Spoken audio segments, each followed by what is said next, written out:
மணி சம்பாதிக்கலாங்க? அப்படிங்களா? நான் ஹெச்டிஎஃப்சி பேங்க்கில் ஒர்க் பண்ணிகிட்ருக்கேன், இன்சூரன்ஸ் டீமில். சேல்ரி எதிர்பார்க்கலாம் ப்ரோ. 5 to 6 LP எதிர்பார்க்கலாம். ஓகே, அவ்வளோ செலவு பண்ணி தான் படிச்சிருக்கீங்க? கண்டிப்பாக. ஓகே, இப்போ நீங்கள் கரண்ட்டாக பார்க்குற ரோலில் எவ்வளோ சம்பாதிக்கிறீங்கன்னு சொல்லலாம் அப்ராக்சிமேட்டாக இந்த ரேஞ்ச் மட்டும்? இயர்ஸில் 10 LPA வெறும் ஃப்ரண்ட் அண்ட் டெவலப்பர் மட்டுமா? ஆமாம், அந்த டெக்னாலஜி. வணக்கம் ladies and gentlemen, welcome back to Suman MPM.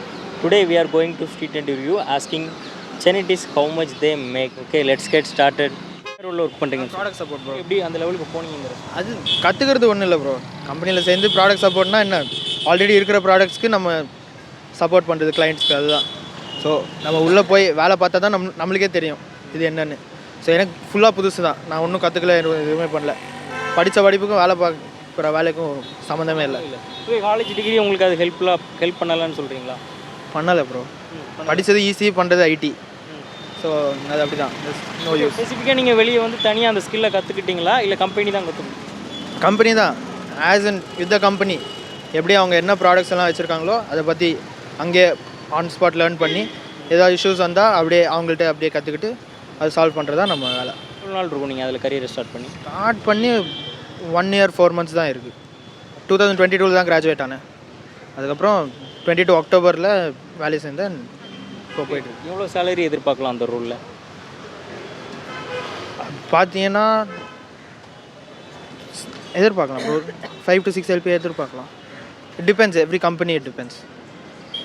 இது ஸ்டார்ட் அப்பாக இருக்கிறதால நம்மளுக்கு எதுவாக இருந்தாலும் நல்ல பேக்கேஜ் தான், பிகாஸ் ஃப்ரெஷர்ஸாக இருக்கிறதால. பட் மற்றபடி எக்ஸ்பீரியன்ஸாக இருந்தாங்கன்னா அவ்வளோவா தெரியாது. ஃப்ரெஷராக ப்ராடக்ட் சப்போர்ட் இந்த ரோலுக்கு வர நினைக்கிறவங்களுக்கு நீங்கள் என்ன அட்வைஸ் கொடுப்பீங்க? அப்படி கேட்டிங்கன்னா ஃபஸ்ட்டு அந்த கம்பெனியில் என்னென்ன ப்ராடக்ட்ஸ் இருக்குது. ஸோ ஆன்லைன் போனீங்கன்னா அந்த கம்பெனியோட ப்ராடக்ட்ஸ் அவங்களே போட்டிருப்பாங்க.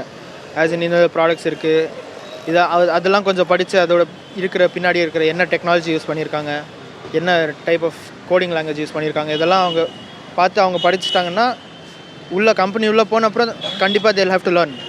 ஸோ அது ஈஸியாக இருக்கும், அந்த லேர்னிங் ப்ராசஸ் வந்து அவங்களுக்கு ஈஸியாக இருக்கும். அவ்வளோதான், வேறு ஒன்றும் இல்லை. Okay, per year 5 lakh make பண்ணலாம் அப்படின்றீங்க. அந்த சேலரி அந்த ரோலுக்கு அந்த ஜாபுக்கு ஓகே தானா அப்படிங்கிறீங்க? என்ன கேட்டால் நான் பண்ணுற இதுக்கு அது it's okay, because I'm a fresher. But இன்னும் எக்ஸ்பீரியன்ஸ் கேண்டிடேட்ஸ் கிட்ட கேட்டிங்கன்னா மேபி அவங்க ஒப்பீனியன் வந்து டிஃபர் ஆகும். Data analytics bro. ஓகே, நீங்கள் எப்படி கரியர் அதில் ஸ்டார்ட் பண்ணீங்க? நான் ஆக்சுவலாக கெரியர்னால் நான் ஆஃப் கேம்பஸில் தேடினேன். ஸோ ஜாப் கிடச்சி, அப்போ நான் இங்கே வந்து ஜாயின் பண்ணிட்டோம். ஓகே, பேக்ரவுண்டில் நீங்கள் இன்ஜினியரிங் சொன்னீங்க. ஸோ அதுக்கப்புறம் நீங்கள் எது கற்றுக்கிட்டீங்களா இல்லை டேரெக்டாக இன்ஜினியரிங் டிகிரிக்கு அப்புறம் உள்ள போய் டேரெக்டாக இன்ஜினியரிங் டிகிரிக்கு பிறகு இது பண்ணிட்டேன். இல்லை எவ்வளோ சம்பாதிக்கலாம் ஒரு ஃப்ரெஷராக உள்ள வரும்போது எவ்வளோ சம்பாதிக்கலாம்? பேஸ்ட் ஆன் ப்ராடக்ட் பேஸாக இல்லை இதாக சர்வீஸ் பேஸ்டான்னு பொறுத்து தான் இருக்கும். ஸோ நான் சர்வீஸ் பேஸ்டுனா இது இருக்கும், ப்ராடக்ட் பேஸ்னால் ஒரு இது இருக்கும். ஸோ சர்வீஸ் பேஸ்னால் நம்ம இந்தியாவில் பார்த்திங்கன்னா ஒரு நியர்லி 4 LPA அப்படி வரும். ப்ராடக்ட் பேஸ்னால் டிபெண்ட்ஸ், அவ்வளோதான். ஓகே, எந்த அளவுக்கு அதில் இப்போ ஸ்கோப் இருக்குது அந்த ரோலில்? நல்லாவே ஸ்கோப் இருக்குது ப்ரோ. ஒரு ஃப்ரெஷராக வரவங்களுக்கு நீங்கள் என்ன அட்வைஸ் கொடுப்பீங்க உங்கள் எக்ஸ்பீரியன்ஸில்? ஃப்ரெஷராக வரவங்களுக்கு என்ன அட்வைஸ்னால், ஆக்சுவலாக ஆன்லைன்லேயே நிறைய இருக்குது. கரெக்டான பிளாட்ஃபார்ம், கரெக்டான சேனலை பார்த்து நம்ம ஒரே ஒரு சேனல் ஃபாலோ பண்ணி நம்ம இது பண்ணோம்னா போதும். நம்மளே ஆஃப் கேம்பஸில் ட்ரை பண்ணி நம்ம இது பண்ணலாம். எதுவும் இன்ஸ்டியூட்டில் ஜாயின் பண்ண தேவையில்லை. ஓகே, ஆக்சுவலாக பெய்டு கோர்ஸ் பெட்ரு அப்படின்னு நினைக்கிறீங்களா இல்லை யூடியூப்பில் ஃப்ரீ கோர்ஸ் இது பெட்டர்னு நினைக்கிறீங்களா? அது நம்மளோட இது தான், நம்ம ஃப்ரீயாகவே நம்ம படிப்போம் அப்படின்னு ஒரு நம்மளுக்கு ஒரு டெடிகேஷன் அப்படி இருந்துச்சுன்னா நம்ம பண்ணலாம். What's your name? Jayaram bro. Okay, Jayaram என்ன பண்ணுறீங்க? நான் பிகாம் பண்ணுறேன் ப்ரோ. இங்கே பிகாம். ஓகே, பேங்க் பண்ணுறீங்க? First year bank management. Bank management. Okay, அதுக்கு முன்னாடி ஸ்கூலில் நீங்கள் என்ன டிபார்ட்மெண்ட் பண்ணீங்க? மேஜர் என்ன உங்களுக்கு சப்ஜெக்ட்?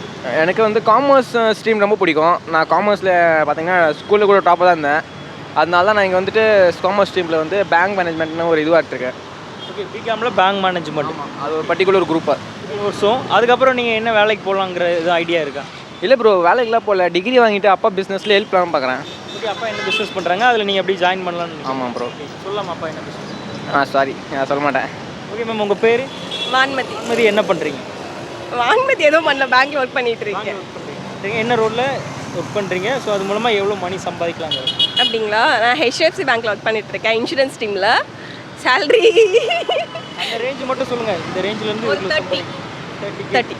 தேர்ட்டிங்கிறது ஸ்டார்டிங் சேலரியா இல்லை ஓரளவு பொசிஷன் ஆனதுக்கப்புறம் தான் சொல்கிறீங்க? இல்லை ஃபஸ்ட்டு எக்ஸிக்யூட்டிவாக தான் ஒர்க் பண்ணிட்டு இருந்தேன். ஒரு 12K சேலரிக்கு தான் ஒர்க் பண்ணிட்டு இருந்தேன். அதுக்கப்புறமா எக்ஸிக்யூட்டிவ் வந்து அசிஸ்டன்ட் மேனேஜர் ஆனேன். இப்போ டெப்டி மேனேஜர். இப்போ 30,000 சேலரி வாங்குறேன். ஓகே, எந்த அளவு உங்களுக்கு ஒர்க் சாட்டிஸ்ஃபேக்ஷனாக இருக்குது? பரவாயில்ல, ஓகே, ஃபைன் தான். ஃபைன். ஓகே, இதுக்கு முன்னாடி நீங்கள் பேக்ரவுண்டில் என்ன டிகிரி இருக்குங்கிறத சொல்லுங்கள். குவாலிஃபிகேஷன்? நான் பிகாம். ஓகே, பிகாம் முடிச்சுட்டு எப்படி இந்த ஜாப் இதுக்குள்ளே வந்தீங்க? ஸோ யார் உங்களுக்கு ஹெல்ப் பண்ணாங்களா, நீங்களா எப்படி வந்தீங்கிறது சொல்லுங்கள். இல்லை, இதுக்கு வந்து நம்மளால் டேரெக்டாக வர முடியாது. யாராச்சும் ரெஃபரன்ஸ் இருந்தால் மட்டும் நம்மளால் வர முடியும். ஸோ ரெஃபரன்ஸ் மூலிமா தான் வந்தேன் நான் உள்ள. இப்போ என்ன ரோல் சொன்னீங்க? Deputy manager. Deputy manager. இப்போ உங்கள் ஒர்க் எப்படி இருக்குங்கிறத ஷார்ட்டாக ஷேர் பண்ணுறது, ரொம்ப சுருக்கமாக. ஷார்ட்டான சேல்ஸ் தான், பட் ப்ரெஷர் அந்த அளவுக்கு இல்லை, ஓகே தான். ஓகே, டெப்டி மேனேஜர் இந்த ரோலுக்கு வரணும்னு நினைக்கிறவங்களுக்கு நீங்கள் என்ன அட்வைஸ் கொடுப்பீங்க? ஆனால் பெருசாலாம் இல்லை, லைக் அவங்கவுங்க ஒர்க் பண்ணாங்கன்னா முன்னாடி வந்துடலாம். ஸோ நம்ம என்னடா 12Kலே இருக்குமே அப்படியே இல்லாமல் போட்டு ஒர்க் பண்ணோன்னா கண்டிப்பாக வரும். சொன்னேன். ஹரிஷ் ப்ரோ. என்ன பண்ணுறீங்க? இங்கே தான் பிகாமில் வந்து பேங்க் மேனேஜ்மெண்ட் பண்ணிருக்கேன், ஃபைனல் இயர். ஸ்கூலில் உங்களுடைய மேஜர் சப்ஜெக்ட் என்ன? மேஜர் சப்ஜெக்ட் கம்ப்யூட்டர் அப்ளிகேஷன் எடுத்து பண்ணேன் ஸ்கூலில். இங்கே பேங்க் மேனேஜ்மெண்ட் பண்ணிகிட்டு இருக்கேன். இயருக்கு அப்புறம் நீங்கள் எந்த மாதிரி ஜாப் போகலாம் அப்படின்னு ஐடியா இருக்குது? ஜாப் எனக்கு வந்து நான் விஷுவல் கம்யூனிகேஷன், நான் என்னோட ஆசை வந்து விஷுவல் கம்யூனிகேஷன். ஆனால் இங்கே வந்து பேரண்ட்ஸ் கொஞ்சம் பேங்க் மேனேஜ்மெண்ட் பண்ணேன்னாங்க.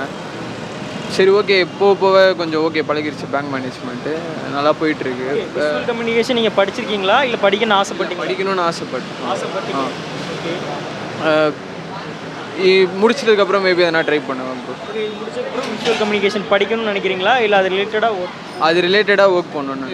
ஜஸ்ட் எப்படி சொல்ல, அந்த கிராஃபிக் டிசைனிங், அனிமேஷன், கார்ட்டூனிஸ்ட் அந்த மாதிரி போகணுன்னு ஆசை. ட்ராயிங் கொஞ்சம் தெரியும், அதனால். படிக்கும்போது உங்களுடைய பாக்கெட் மணிக்காக என்ன பண்ணுறீங்க? எதுவும் மணி ஏர்ன் பண்ணுறீங்களா? இன்டர்ன்ஷிப் நான் சும்மா கொஞ்சம் அப்பப்போ வேலைக்கு போகிறது அந்த மாதிரி எதனா பண்ணுவேன். என்ன வேலைக்கு போகிறீங்கிறத ஷேர் பண்ணலாமா?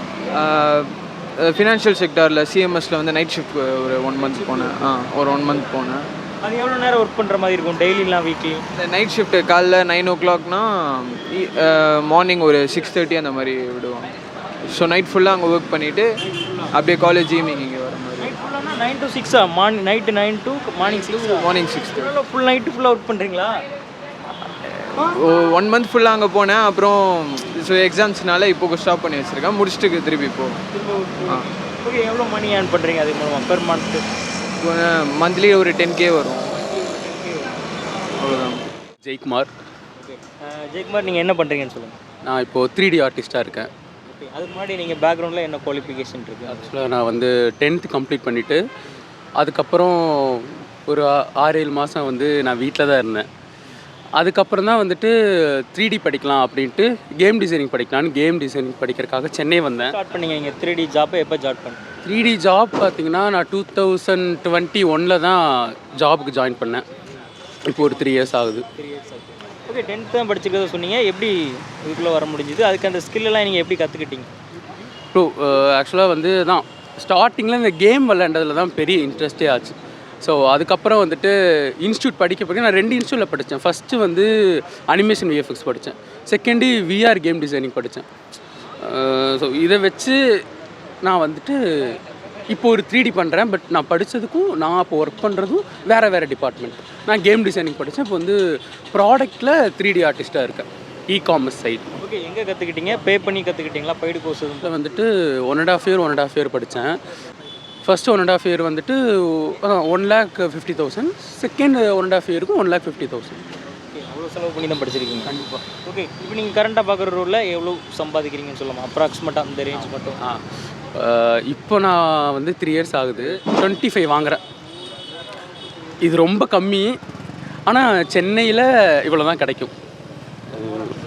3 years எக்ஸ்பீரியன்ஸ் ஆனாலும் இவ்வளோ தான் கிடைக்கும் இங்கே. ஓகே, நீங்கள் 2 கோர்ஸ் பண்ணதாக சொன்னீங்கல்ல, இதெல்லாம் சொல்லுங்கள். ஃபர்ஸ்ட் கோர்ஸ் பண்ணது வந்துட்டு அனிமேஷன் விஎஃப்எக்ஸ் போகும். அனிமேஷன் அப்புறம் விஎஃப்எக்ஸ் எடிக்ஸ், இந்த 2ல் எது நல்லா இருக்கும்னு நினைக்கிறீங்க ஃபியூச்சர்? ஓகே, ஃபியூச்சர்னு வந்துட்டு ஆக்சுவலாக விஎஃப்எக்ஸ்க்கு வந்து நிறைய ஜாப் நிறையாவே இருக்கும். நீங்கள் போனதும் ஜாயின் பண்ணிக்கிற மாதிரி தான் இருக்கும். சார், நீங்கள் என்ன பண்ணுறீங்கன்னு சொல்லுங்கள். நான் 3D ஆர்டிஸ்ட்டாக இருக்கேன். 3D ஆர்டிஸ்டாக இருக்கேன். இங்கே பேக்ரவுண்டில் நீங்கள் என்ன படிச்சிருக்கீங்கிறது சொல்லுங்கள். நான் வந்து ஃபஸ்ட்டு BCA படித்தேன் வேலூரில். அதுக்கப்புறம் சென்னையில் வந்து கேம் டிசைனிங் படித்தேன். படிச்சுட்டு பெங்களூரில் ஒரு 1.5 வருஷம் வேலை பார்த்துட்டு இப்போ இங்கே 3D ஆர்டிஸ்ட்டாக இருக்கேன். இவ்வளோ சம்பாதிக்கலாம் அந்த ரோலில் ஒரு தோராயமாக ஒரு ப்ரெஷராக எவ்வளோ சம்பாதிக்கலாம் ஒரு ஸ்டார்டிங் லெவலில்? ஃப்ரெஷராக ஒரு 15,000 10,000 to 15,000 ஸ்டார்டிங். இதில் எந்த அளவுக்கு ஸ்கோப் இருக்குது? எவ்வளோ வரைக்கும் சேலரி நம்ம அதிகமாக எதிர்பார்க்கலாம்? அது வந்து நம்ம இருக்கிற இடத்த பொறுத்து, ஆர்கனைசேஷன் பொறுத்து. ஏன்னா கம்மியாக இருக்கிற ஆர்கனைசேஷனும் இருக்குது, நல்லா 1 lakh 2 lakhs ஆர்கனைசேஷன்ஸும் இருக்குது. ஸோ நம்ம எந்த இடத்துல இருக்கோன்றதை பொறுத்து தான். ஓகே, ஃப்ரீலான்சரும் ட்ரை பண்ணலாம்ல, இதில் அதிகமாக ஸ்கோப் இருக்குல்ல? ஃப்ரீலான்சிங்கும் ட்ரை பண்ணலாம், பட் நம்ம எஃபர்ட்ஸ் நிறைய போடணும். ஃபுல்லாக டைம் இதுக்கே ஸ்பெண்ட் பண்ணிகிட்டு இருக்கணும் ஃப்ரீலான்சிங் தான். ஓகே, இந்த கரியரை எப்படி நம்ம ஸ்டார்ட் பண்ணலாம்? இன்ட்ரெஸ்ட் தான் ஃபஸ்ட்டு. இன்ட்ரெஸ்ட் வேணும், ப்ளஸ் நம்மளே நிறைய லேர்ன் பண்ணிக்கணும். வீட்டில் சும்மா இருக்கிற டைமில் நிறைய லேர்ன் பண்ணணும். லேர்ன் பண்ணிவிட்டு இல்லைனா இன்ஸ்டியூட் போய் லேர்ன் பண்ணிவிட்டு அதுக்கான வேலை எங்கேயோ பார்த்துட்டு ஸ்டார்ட் பண்ணணும். நம்ம கெரியர் அப்படியே ஸ்டார்ட் பண்ணணும். இன்ஸ்டியூட்டில் போய் கற்றுக்கிட்டோம்னா எந்த அளவுக்கு ஃபீஸ் சார்ஜ் பண்ணுறாங்கிறது? 1 lakh ஆயிரும். 1 lakh ஆயிரும் ஒரு வருஷத்துக்கு 1 lakh ஆயிரும். சரி, 1 year கோர்ஸ் தானே இல்லை அதிகமாக டைம் டியூரேஷன் எடுக்குமா? 1 year கோர்ஸு, நான் 1 year கோர்ஸ் படித்தேன். 3 years நான் யூஜி டிகிரி மாதிரியும் இருக்குது, பிஜி டிகிரி மாதிரியும் இருக்குது.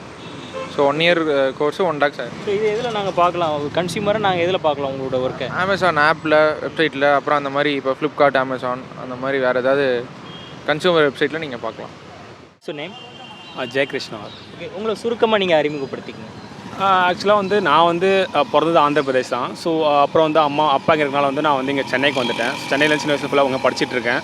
லைக் நான் படித்தது வந்து பார்த்திங்கன்னா வந்து பிஇ சிவில் படிச்சிருக்கீங்க. பட் அந்தளவுக்கு வேலை கிடைக்கிறப்ப சரி ஓகே நம்ம சாஃப்ட்வேரில் போகலாம் சொல்லிட்டு நான் ஒரு சாஃப்ட்வேர்ஸ்லாம் கற்றுக்கிட்டேன். அங்கே போனால் அங்கே ஒரு பாலிடிக்ஸில் வந்து பார்த்திங்கன்னா லைக் டொமைனே மாறிடுச்சு. டெஸ்டிங் போயிட்டேன், ஒர்க் பண்ணிகிட்டு இருக்கேன். ஸோ நல்லா போயிட்டுருக்கு, சூப்பராக போயிட்டுருக்கு. ஸோ ஆனால் இந்த இடத்துக்கு வரதுக்கு லாட் ஆஃப் ஸ்ட்ரகிள்ஸ் கண்டிப்பாக இருக்கும். ஈஸியாக வந்து எந்த இடத்துலையும் வந்து உடனே கிடச்சிடாது. பட் இன்கேஸ் கிடைக்குது அவங்க ஒன்று டேலண்ட்டாக இருக்கும், லக்கியாக இருக்கணும், அவ்வளோதான். ஆகிறதுக்கு அந்த ஸ்கில் எப்படி கற்றுக்கிட்டீங்க? டெஸ்டருக்கும் சம் ஸ்கில் செட் தேவைப்பட்டிருக்கும், டெக்னிக்கல் நாலேஜ். அதை எப்படி கற்றுக்கிட்டீங்க, என்னென்ன கற்றுக்கிட்டீங்கிறது? ஆக்சுவலாக வந்து டெஸ்டிங் வந்து பார்த்திங்கன்னா வந்து எனக்கு அசல் அன்ஃபார்ச்சுனேட் அது கரியர் பார்த்திங்கன்னா எனக்கு வந்து நான் படிச்சது ஃபுல்லாக வந்து சிவில் சைட் படிக்கும்போது ஆஃபீஸ் வந்து என்ன வந்து உங்களை ஃபயர் பண்ண போகிறாங்க. ஒன்ஸ் உங்களுக்கு 2 ஆப்ஷன்ஸ் தரேன், உங்களை ஃபயர் பண்ணுறேன், டெஸ்டிங் போறியானாங்க. அப்போ தான் டெஸ்டிங்னாலே எனக்கு தெரிஞ்சது டெஸ்டிங் ஒன்று இருக்கான்னு சொல்லிட்டு உள்ளே போனேன். அங்கே போகும்போது பார்த்திங்கன்னா இனிஷியலாக பார்த்திங்கன்னா அவங்க ட்ரெயின் பண்ணாங்க. ஒரு ப்ரெஷருக்கு எவ்வளோ சேலரி எக்ஸ்பெக்ட் பண்ண? ஆக்சுவலாக வந்து இங்கே ஒரு டெபெண்ட்ஸ் ஆன் காலேஜ் சொல்லலாம்.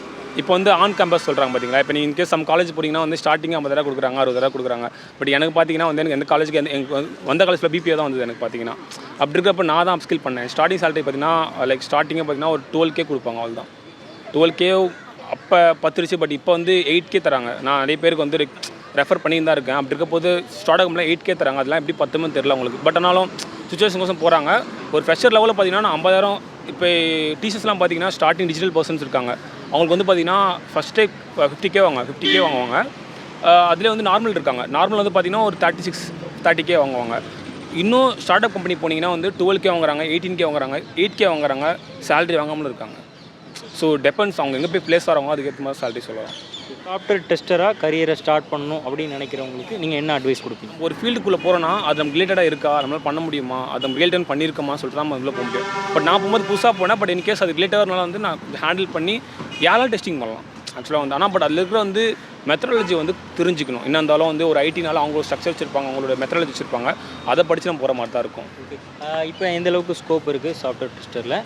செம்ம ஸ்கோப் இருக்குது ஆக்சுவலாக. ஆட்டோமேஷன் வந்து பார்த்திங்கன்னா எல்லோரும் வந்து தப்பாக சொல்கிறாங்க. ஆக்சுவலாக வந்து டெஸ்டிங்கான்றாங்க, டெவலப்மெண்ட் தான் சூப்பரான்றாங்க. அப்படி இருக்கப்போ ஆட்டோமேஷன் டெஸ்டிங் சொல்கிறேன். ஆட்டோமேஷன் டெஸ்டிங் மேல் டெஸ்டிங்ஸ் வந்து இருக்குது ஆக்சுவலாக. மேல் டெஸ்டிங்னா வந்து சும்மா நீங்கள் நல்லா பார்ப்பீங்க, ஆட்டோமேஷன் ஸ்கிரிப்ட் எழுதுவீங்க. ஸோ இதுக்கு வந்து பார்த்தீங்கன்னா நல்ல பூமிங்கில் இருக்குது. இப்போ ரைட்னோ வந்து செம்ம பூமிங்கில் இருக்குது. ஆட்டோமேஷன் வந்து செம்ம ரெக்குயர்மெண்ட் இருக்குது. என்கிட்ட வந்து இப்போ எல்லோரும் வந்து டிஜிட்டல் போயிட்டு இருக்காங்க. இப்போ எல்லாம் வந்து லெகசினா பழைய ஒரு அப்ளிகேஷன் இருக்குது. இப்போ அதை வந்து ட்ரான்ஸ்ஃபர் பண்ணி இப்போ புதுசாக டிஜிட்டலுக்கு போயிட்டு இருக்காங்க. அங்கே இருக்கப்போ வந்து பார்த்திங்கன்னா ஒரு அப்ளிகேஷன் டெஸ்ட் பண்ணுறதுக்கு டைம் பத்த மாட்டுது. உட்காந்து ஒரு 10 நிமிஷம் தேவைப்படுறாங்க. இது ஆட்டோமேஷனாக 2 பேரே போதும். ஸ்கிரிப்ட் எழுதுனமா ரன் பண்ண நம்ம கடற்கன்னு பார்த்துடலாம். அப்படி இருக்கிறப்ப இப்போ நவடேஸ் வந்து செம்ம பூமிங்கில் இருக்குது. ஃபியூச்சரில் மேபி அதுக்கேற்ற மாதிரி டொமைன் நம்ம மாறிக்கணும், அவ்வளோதான். என்கிட்ட ஐடி பொறுத்த வரைக்கும் ஒரு வருஷம் ஒரு மாதிரி இருக்கும், ஒரு 2 வருஷம் ஒரு மாதிரி இருக்கும். ஸோ அது டொமைன் எது பெஸ்ட்டோ அதில் பார்த்து போயிட்டே இருக்கும். இப்போதைக்கு ஆட்டோமேஷன் சூப்பராக இருக்குது. தேங்க்யூ.